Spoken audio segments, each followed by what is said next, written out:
going on, everybody? It's your boy Real back with another review, man.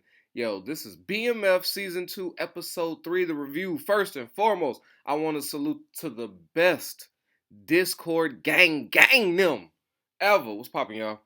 And those listening on Spotify and Apple Podcasts, what is? And of course, you, the viewer, on YouTube, checking it out.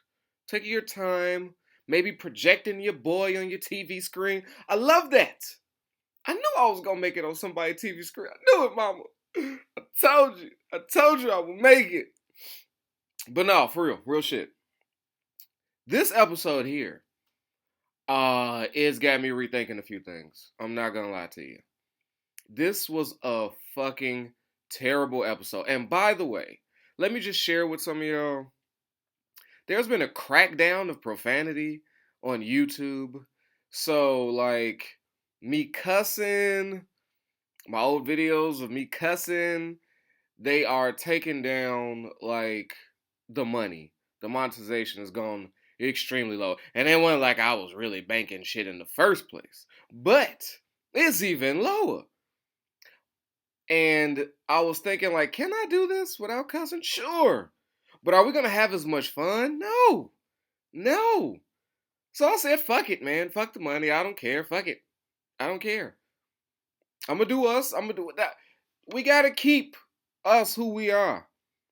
Plus, it's cussing in the music videos. It's just too much. I don't want to get into it. Just know ain't shit finna change on this side. So what you can do for me is when your boy gets ready, because you know I don't donate, don't do none of that. I believe in goods and services, but I appreciate the love. I just, no. Okay? I just want y'all to be there when I'm ready to drop some merch. Just support me. And if ever the time comes, whatever endeavors I got, just support me. And always like it. I'll take the like. Put the money back in your pocket until I come out with some fly shit and just hit the like instead and share it. That's where y'all can help me, man. If a bunch of people watch, it'll make up for my little bad words for Rails cussing like a sailor, like a fucking pirate, if you will. But let's get into this shit episode, because I am afraid of where this is headed. And it's got me rethinking the Powerverse order of shows. Yeah, I'm fickle like that, man. I had BMF very high up there in the Powerverse ranking. But this episode is striking some fear in me. It's getting to the bullshit. And I just knew it. I knew it wouldn't be no bullshit because it's like a documentary-ish. Like, this real shit has occurred. It's been dramatized, but you got like, you don't have to do much in the writing. The story of Big Meech and them, BMF, is told. We just want to see it. You ain't got to get creative with the story. Just show it to us. Like, the writers only had to show it to us. They didn't have to add this bullshit, right? Like, okay, first, Meech, Demetrius, Lil Meech, the guy that the son. First, I gotta tell you, brother. Your next sex scene, if you get one, you cannot come with them pitiful pumps. You gotta represent your daddy right. I would be pissed if my son was supposed to be playing me and giving up these sad ass strokes. Okay? And this weird ass conversation in bed, it's just awkward. I'm like, I didn't give it up like that. Your daddy was a Viking. I don't know what you're doing in here. Okay, I was an African warrior when I was in the bed. I was like, what was that tribe in Wakanda? the ape tribe of the motherfuckers that was up in the mountain. That's how your daddy gave it up. What's this shit on TV I see? Don't you do me like that. Don't you represent Big Meech better than that. Alright? Cut out that shit. I was like, what? Cash doll? Like, that's the most motivation you could get with Cash doll in your bed? God damn it, Lil Meech. But I'm gonna let that slide, man. Maybe you got a girl. I know Cash just had a baby. Might be a little beef, but like, motherfuckers probably behind the scenes, like, hey, take it easy in there. That's my girl. Or don't you be up in there with that girl pretending like you want that. I know they don't. So, it could be some behind the scenes things that could have stopped that. So I'm going to give you grace. Then you just deny the sex scene. You know what I'm saying? You can always do the kiss to the leftover, like just play the sexy music and then boom, we're there. All right, if you ain't gonna do it right, goddamn it, don't get in there and try it. Now, I knew I wasn't gonna like this episode. I mean, I knew this episode was really terrible when I didn't have beef with Charles for once. Now, y'all know I hate Meech and them daddy, and I wonder how Meech and them feel about their daddy because he is being ill represented while we're talking about ill represented fathers. Like, Mr. Flannery is looking like a simp, broke, suck ass nigga out here. I'm just keeping it a buck. Like, he ain't got no control over his household. He projecting on his wife and kids. He's just, ugh. I'm like, dude, what? I just lost so much respect for their father. I'm hoping. I mean, this is Meech's granddaddy, so he in this. So I guess this is him. I don't know. But I'm not mad at him this episode. Let's get right into this marriage. All right, I want to get into this marriage a little bit. So, they in church, and my man rocking out on stage with his little guitar, and he's got some little hottie with her guitar, right? Now they're doing a fucking guitar duet, and they getting into it. Now, anybody that's been to a rock concert or something like that, or seen it on TV, when the guitars come out, they got to add that pizzazz, so they start playing to each other. It's an old school move.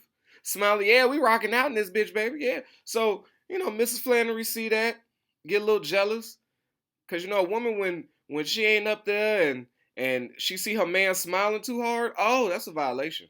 Why you so happy, nigga? Like that's not the goal. Like your happiness and my happiness. Why is she taking this so personal? I know some of you guys feel me out there. I know you do. I know you done read a text message, laughed. You had your AirPods in, you was laughing, you was smiling. You was just enjoying yourself. And your girl just came out of nowhere watching you enjoy yourself and is curious as to why you enjoying yourself. Like it's a goddamn problem. Why is this nigga smiling? I should be the reason any smile come across his face. I suggest if you got a girl like that, just leave. Just go ahead and take off. It ain't gonna get no better, brother. It ain't like she's gonna one day be like, oh, I enjoy my man's happiness and I want him. It's not from experience, brothers. Ain't no way up. Ain't no fixing it. I'm giving you your out right now. If you was looking for a sign, you was like, God, should I be with this woman? Cause Rail is here. I am the vessel through which God has spoken to you right now. I'm your call. I'm your message. Here it is. You was looking for a sign. Here he is. All right, exit. Same for you, ladies. I can't imagine you being with some dude like that, but it's very possible. It's a lot of fuckboys out here, so same applies. But she sees that she's not liking it. She's feeling inadequate, right? She ain't had no sex. He turned down the sex, but it was for financial reasons, and everybody know Charles. All right, that man is struggling for $1, so and struggling to provide for his family. He's competing with drug dealing ass Meech, so it's a fight. It's an eternal fight for him. That's his turnoff. All right, and she ain't gave no ass for those same reasons, cause she got to work at Wendy's. So he's not feeling the best of like a man. And to find out that y'all done added some more debt to his life, you know what I'm saying? It tended to turn him off. So she disregarded that, thinking, okay, now he about to be out here. Them porno mags, him jamming out with the girl at the choir on the guitar. Okay, I need to talk to somebody. Like, she ain't got girlfriends, but they ain't got the best advice either, so don't let me get started with that. That's a whole separate thing I'm not going to get into. Ladies, I am going to get into it. Ladies, your friends don't like you. It just is what it is. Girls hate girls. Y'all hang out with each other because you ain't got nobody else. I'm just keeping it a big. If it ain't your family, they probably ain't your real friend. Them is just associates you associate with in social situations. The rail is here to give you a sign. Is this bitch down for me? Is she really got my best interest in here? If you're looking for a sign, ladies, I am the sign. No, your friend don't like you. That ain't. And yes, she'll smash your man. Yeah, I don't know what to tell you. It's a cold, cruel world out here. All right, unless this is like a homegirl you grew up with. If you just met her, if your relationship with your girl, with your homegirl, has been like, cause I don't know, cause girlfriends be hating for a long time. Women hold that. I'm gonna say, if y'all been friends less than about 5 years, she ain't for you. 5 or more, and she was in a fight with you. She held you down, probably. But I don't know though. I don't know though, because there's lifelong friends that ain't got a man or got a man and then want you to be single when they single. It's nasty. It's nasty. It's nasty. I digress again. I'm sorry, but this is a episode we could get the shit out. We could do this. Now, she ain't got no homegirls to talk to, so she runs to her pastor. Now, this is nasty work because she goes to the pastor for advice, and Snoop, whose wig is just pissing me off because he's tucking them big ass dreads under that wild ass pastor perm, and it just I can't. It's like a hump on this shit. It's just they need to stop filming him from the side profile in the back. Keep it in the front for Snoop, all right? Or let the man have his dread. I don't know. I know dreads weren't a thing back then, but we got to figure out the camera angles. Stop letting us see the back and sides of Snoop. Just look nasty out here. It's nasty work. So she's hearing advice that she don't want to hear. Humble yourself. You know what I'm saying? Try to make yourself appealing, not just physically. He was giving us some bars though. Like, don't be stressing a nigga out if you want him to be fucking. Like, I don't know what to tell you. And she's like, it's just so hard for me to submit to a man. And you know what? I'm not here to argue that point. It's hard to submit to a man that ain't worth to submit. So I'm gonna protect y'all, ladies. Niggas always want somebody to submit to them, but ain't got the funds, the mental capacity. They just ain't that dude. I know I was like, what? You got to be a man worth submitting to. It is what it is. And Charles definitely ain't that man. So I could see her reservations. But like Snoop said, hey, you just need to humble yourself. If that's what you want, if you want to keep your husband, y'all need to fix some things in the marital bed. You're just going to have to eat an L.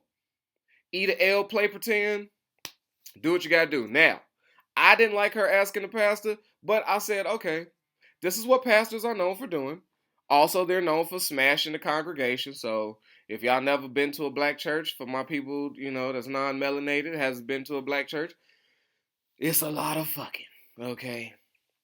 And the pastor is probably right behind it. Now, it looks like, you're giving a lot of info to a predator, right? But he gave us somewhat sound advice. Now, what I didn't like is how the pastor steps to Charles and lets him know about that conversation. Now, I can't get mad at Charles. He checked the pastor. He said, look, check this out. I ain't ever punched a man in the cloth, but you keep this shit talking. You talk this to me, I'm going to fuck you up. Now, we know from last season, he wasn't a fan of the pastor. He thought he was hitting on his wife. So now he knows about their marital problems, unbeknownst to him. She didn't share this talk. Like, maybe we should, like, what she should have did was we should talk to somebody. Therapy, our pastor, because the pastor is free. We should sit down with him and maybe he could help with us. And then you gauge that. She just took off, did it on her own, sharing personal information. And yeah, he reacted perfectly. I would react the same way. And then Snoop throwing that jab about and find another place to hide them little raunchy magazines. That was pretty funny. So Charles took that one on chin. So by the time that conversation happened between them, and she told him the truth, she basically said, you're a broke boy, and you know what I'm saying, you focus on everybody else, focus on home. So she hit him with a jab that stung, which led him out there into the world. Right? Now here come this little black thing, little chocolate thing, dancing. Talk about, come on, Charles, there. I said, Charles being tempted. This is where it could all go left. Problems at home, ain't getting no ass, jerking it, and probably in some uncomfortable place in the bathroom. You know what I'm saying? Ain't too many places Charles go. He at work. By the time he get home, everybody there. Where is he? Where is he taking care of himself? Somewhere dark and uncomfortable. All right, but he's getting it off. And here she is looking to flirt, want to see his dance moves, and his corny ass come down here doing the, I don't know what the fuck he was doing, but he was dancing, I guess is what you call it. And he felt that pressure on her. Yeah, she was applying that pressure. And I gotta say, I like how she was moving. That's how a grown woman move when she trying to steal your man. She like, oh yeah, come on down here, get close, let's dance. And then pay him. Show him like, hey baby, I got money over here. All right, I don't know how life is over there, but I got money. All right, and the fact that you took it lets me know you need it. So she did that little smirk looking at him like, I'm gonna get that, Charles. I got some more dollars for him. I said, damn, trick mama. That's kind of hard now. I ain't gonna lie. If Charles smash, I'm not somebody that's down for, you know, cheating on your wife and nothing like that. But who the circumstances? It's tough for a man. That's a test. You ain't getting no ass at home, and there's some ass right here for you with a couple dollars. I don't know, brother. I don't know. So it's looking bad for Charles, but I respected him walking out, taking his money, wiping his brow, and just like, ooh, shit, that was close. I don't know if I can fix nothing else up here. I tell you what though, he come back to fix something. He gonna be fixing some pipes. So yes, Charles' reaction this episode, not mad at. I was mad at him with his conversation with T, cause he's accusing him of being in a drug deal, the drug game, because people are sabotaging the cars. Like, yeah, that's what a drug dealer would do. Didn't you see when he was in the game, he got shot? Who the fuck is, what gangster, what drug dealer's like, oh, okay, we tried to shoot him. Fuck it. We can't do that. So let's take the air out his tire. That seems like a supreme downgrade. Like, his father is just wants to be mad and just, I don't know. I don't know. But okay, we can get to the car shit. We get to the saboteur while we're here. So T is running into some issues, right? That dude from the airport, we knew he'd be back around, and he got some goons. He was slashing tires and fucking up their cars, and he got checked. He got out of there, but he linked up with the girl with the friend that Charles brought, and she's like just a A1 criminal when it comes to cars. You know, he's like, man, I need to do more crimes with white people more often. You motherfuckers are proficient. Yes, T. See? They just go underrepresented. So T is fighting back. He's getting his car service going. I'm like, okay, because in my eyes, I was like, this car shit is probably the thing that pushes him back to the game. Because he's getting into squabbles. It's just like the same. It's just like the drug business. You got beef. You sabotage. You're fighting for blocks and streets. I ain't know the car service game was such a dirty game. But I was thinking like, okay, these cars finna get fucked up. And the money's finna start going dry. So he's gonna have to rock with Meacham. And we learned that there's a drought. Right? There was a lot of money, a lot of drugs seized in Miami. So the price of everything is up. So it's a scary time. Now let's go over to Meech. Meech got issues. Right? Who would have thought that his cousin, who never sold cocaine before, would have cocaine issues? That it would get stolen or lost? Who would have thought that? He don't have a team. He ain't got nobody. He's just down there by himself, him and his curls. Him and his Jerry curl. That's all he got. And it's just that you keep throwing people in position who ain't ready, who ain't showed themselves.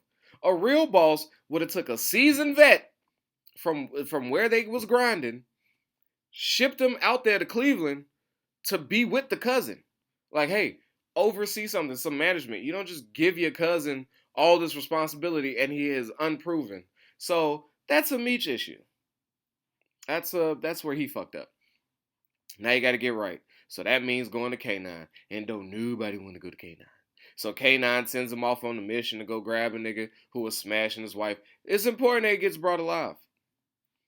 Meech is unable to accomplish that. Brings him dead. And then, this is the problem I had with that too. He brought him to man. Yes, the dude is shooting at him. It's kind of difficult to apprehend a motherfucker that's shooting at you. I do agree with that. Again, B. Mickey seems to always kill people when he ain't supposed to. So I would stop bringing B. Mickey on messages when it's coming to send a message, when it's coming to collect niggas. B Mickey is just with the murder game. He's with laying that down, regardless. And I didn't like how when he dropped him. Well, first I didn't like that gunfight. I said, nigga, how many bullets is in this man's gun?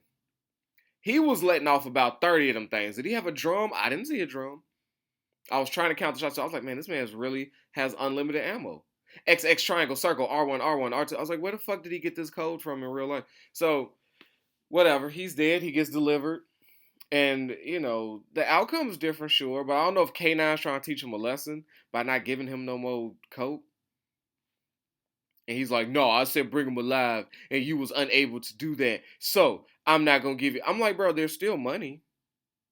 You said you don't drink, you don't do drugs, you enjoy making money. Meech is finna give you some money.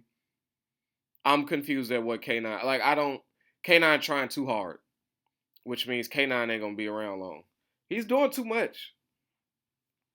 And his girl smash, I didn't understand why he was mad at that. He was clearly flirting with other bitches, like, and she's clearly gonna do what she wants. She said it. She was unmoved by a dead body. She's probably as gangster as K9, but I would imagine you would have to be to claim that man as your man. So, weird relationship there. So I was just like, okay. Very extra, this was. But that forces Meech to have to do a deal with B Mick. Now let's go. Let's get into the shit. Let's get why, now that I got those out the way, let's get into why this episode pissed me off. First and foremost, I'm going to start with Lamar Myers. Remember, you heard that here first. I'm coining it. I didn't know if I was watching a horror flick or like a drama. This motherfucker literally rose up out of a body bag, put on some gaiters and a jumpsuit, and went out there and did the old I'm watching you from a distance to his daughter. And then as she thinks she notices him, does the classic, the bus goes past, and now I'm not there no more. I was like, that's Lamar Myers. That's some serial killer shit. So that leads me to believe, did this man run with the bus? I always wanted to be like, he's like, okay, I'm watching my daughter. Oh, perfect time for a bus. And then fucking Lamar sprinting. Like, I was like, what am I watching? Then he's leaving cryptic candies around. His biggest like thing that he has is his ability for people to think he's dead. And he's wasting it on these creepy ass slasher activities as a girl at his daughter's school, and then dropping off these candies in the door of a woman who didn't want him while he was alive. So I was just like, okay, Lamar is, I don't know. That's all unbelievable bullshit I was watching. I said, okay, this is about to go left. Here come the detective popping up on Tevin Campbell, on sad face B Mickey. Here he is again, pouty face. And I'm like, bro, just take me to jail. B Mickey's life is too hard. So this is what I don't get. He takes B Mickey, right, to a place for extreme scared straight. Opens up the cartons of refrigerated bodies, say, look at y'all drugs. Okay, these are all people that OD'd and we ain't have space for them, so we got to put them in here. That's you. And B Mickey responded, yeah, well, okay, why the fuck do I care? Okay, I don't give a shit. And then he goes, well, one of them is Kato. And guess what? She did have family. It was your baby, dun dun. Then he throws up. Right, he's sick to his stomach that he's killed his. But he had no idea. He didn't know. But yeah, I can see you being upset later. But that gave the poor man a weak stomach. And then that was the motivation he needed to go, where you want for me? What do you need me to do? All right, I got a fake connect. I need you to set it up. Because what type of family would ask you to kill your baby mama and unborn baby? How about the niggas that didn't know that she was baby mama with an unborn baby? Clearly, Meech didn't say, oh yeah, this your baby mama with your unborn kid, I need you to kill. I think they would have came up with something else. Just with Meech's character. I don't think he would have been like, okay, we're going to just whack Kato like this. Probably banishment or something. He just think that she was a treacherous bitch out here to set them up, which she did. And there's ramifications for that. You got to go. So, that whole scared straight. And then he left the refrigerated trucks open when he dipped. I was like, just like a nigga, leave the refrigerator door open, just not gonna close it. I'm like, what the hell? Now these boys, they're like, somebody close the goddamn door. So they leave. So B Mickey's got a mission. And I hate this whole, every time Meech and B Mickey link up, Meech is like, oh, you my right hand, you're my number one. You the only person I can depend on. I need you right there. You gotta hold me down. This is 3 episodes in a row. He done told this man he's his right hand, he's his number one. So of course he's supposed to be fucking with himself. He's supposed to be fucking with his conscience. I got it. We all got it. B Mickey's your right hand. B Mickey's fucking got it. I'm your right hand. We get it. So now here it is. K9 ain't got the drugs, right? So Meech's forces just jump into a new connect, which Meech is making the worst decisions you could ever imagine. Trusting a cousin he ain't seen in years with some work, that went left. Now just jump into another connect who he's never met, never vetted, never had a conversation with, like the police don't do stings. I don't know. I don't know. But B Mickey's my right hand. Where the fuck did B Mickey find a connect? Out the blue. When was he ever the connect guy? None of those bells went off. I was like, okay, all right. Now, this is what pissed me off. B Mickey's about to go send him to the trap. Then his conscience is fucking with him. So he hops out to jump on the payphone. They're visibly mad that he hasn't driven because they don't know why he's on the phone. They're trying to get to this drug deal. Who the fuck was B Mickey calling? Why was he stalling? What was his thought? If he really wanted to just be like I don't know his other recourse. I'm sitting here watching like, okay, so he doesn't want to do it. Is he going to confess to Meech that it's a setup? How is he going to lie to get himself out of being murdered? That's what I'm sitting there thinking. I'm like, okay, who's he calling? What's happening? Where's this going? And then guess what the writers did? To get B Mickey out this jam that they done got him in, got us in. How about we have Lamar pull up, shoot the shit out of Meech and them, missing, which is not not off the scale. Motherfuckers miss all the time. That close. It happens a lot. And he was shooting them in the car that was built to last. Not these cars nowadays. You get caught in the car, get shot by one of them. That shit just like aluminum. That's plastic. You're murdered. Those cars, a little bit more metal to them. Heavy body. A little bit more protection. Meech is hit. Perfect. This got me out my jam. Okay? And now we clearly can't go visit this fake connect. So he could just be like, hey. So now B Mickey, what I'm assuming is when Meech gets back on his feet and Meech gets to asking him like, yo, what's up with your connect? He could be like, man, he dipped. We had an opportunity. We didn't make it. I tried to save it. He left. So we got to figure out something else. I guarantee that's what it is. That's my hot take. I guarantee that's going to be the excuse. We waited too long. You was in recovery. It couldn't happen. The connect left. Or the connect got caught up. Connect left the country. Something that doesn't have to be proven since Meech ain't never met the motherfucker anyway. And he's more concerned with getting back on his feet now that he's shot than digging into your lies. So that's my hot take on how they're going to clean that bullshit up. But now Lamar is alive, and now everybody knows Lamar's alive. And now the detective know he kept him alive, and now he's shooting shit up. So that's probably going to get a little awkward in the paperwork. Oh, I thought you said this man was dead. Is he what is he? Did he make a pact with the devil? Lamar Myers? Is that what we have here? Another case? Another case of the mystical slasher? Yeah. So I can see that going left. And the detective not wanting to save Meech's life, damn near pushing him and fighting him, telling him to get on the ground. I was like, oh, this dude is wild. He's mad. He wants Meech dead right here, wants him arrested with a bullet hole in him. So I thought that was hilarious because I was like, yo, he's kicking Meech, he pushing him. I'm like, God damn, nigga. And his brother trying to stop, like, bro, he need to like, what are you doing? He threatening to shoot everybody outside. Thank God that motherfucking his partner was there. She's like, what the fuck? Get in the car. We're going to get you to the ambulance. So Meech is shot. Now the detective lady. I don't know. I clearly she's going to die. Because she's some benevolent force of the hood. Let me tell you what I didn't like about the fire that they showed up to. First off, the dude out there snitching, he said, yeah, this is a whorehouse. And we've been calling y'all, so we decided to do ourselves. Yeah, let it burn. Let it burn. I said, bro, you're going to jail. Why would you tell the cop that you set this fire like it's legal, like you could just set fires? I'm like, what? And I'm like, oh yeah, word, y'all took care of yourself. Who else was with you in this fire setting? Who else? Since you gave me this information, because you're clearly going down. I was like, that's dumb. That's unrealistic.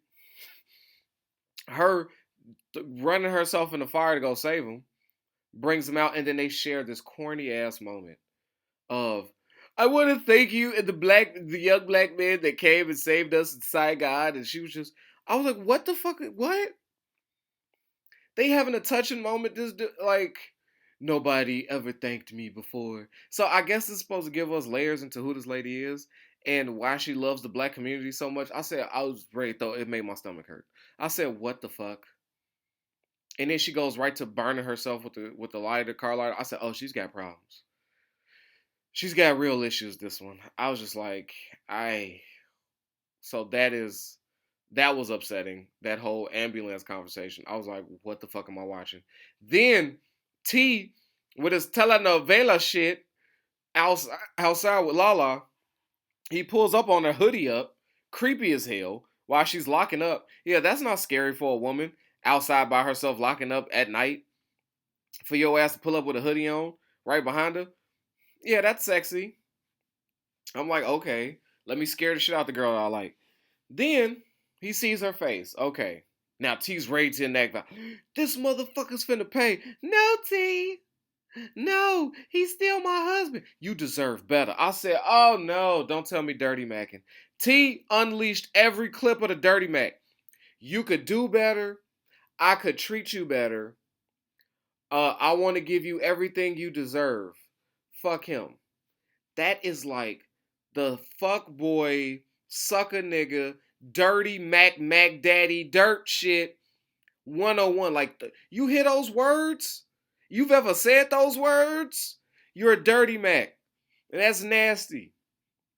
Now, he's dirty Macking a motherfucker down with domestic violence, but it still don't make it no good. Go in there and whoop dude ass, but do not use those corny ass lines. Now they outside, then they share a kiss. And then she takes off. I can't do this. And then they share eyes at each other. I was like, I'm done. I'm done. I can see where this show is headed. It's not looking good. This is about to be some corny ass power ship. Somehow power then made its way up in BMF. With the ridiculousness of Lamar being alive and being Michael Myers' black nephew, Lamar Myers. So you got that. Then you got the overly I love blacks detective because my family came from Saigon. I'm going to do everything to save the black community. This is why I care. Bullshit. Then you got the overly kill drug connect who doesn't imbibe the drugs and alcohol and does the most, which I don't know. Meech just out here trusting anybody. I was just like, I don't know. I can see where it's headed though. They've opened up the world for ridiculousness. When you open up the door for ridiculousness in these shows, please believe it's a flood. So there's going to be some more miraculous, wild shit coming, and this show looks like it's about to get corny fast. Now I hope I'm wrong, but I watch too much TV. I know where we headed, which is sad because this fucking story tells itself. But I will say one good thing about this episode. I learned a lot about Devil's Week, Hell Week, about the insurance scams. I'm like, boy, the wealthy, they know how to use us broke folks to stay wealthy. That was the best part of this show to me, was the fucking little history lessons about how Hell Night or whatever, Mischief Night turned into Devil's Night, turned into Hell Week. I was like, oh, that's interesting. I didn't know any of this. That's good info. Now I see. Now I look at certain things different. You got to learn history to know where the future's headed. So I appreciate that. That was pretty cool. Everything else, fucking forget about it. Just bullshit. But with that, man, protect your health, yourself, your wealth, man. Love y'all. Your boys out of here. Peace. Yo, I know I don't need no introduction, but y'all know who it is, man. It's your boy Hollywood Real. And I appreciate you for sliding through and watching these videos. But you know what I need from you? All right, if you ain't already, I need you to like this and subscribe this, man. We at 1,000 trying to get to 2, all right? Push it for your boy. Get them algorithms up. So when it come to that subscribe button,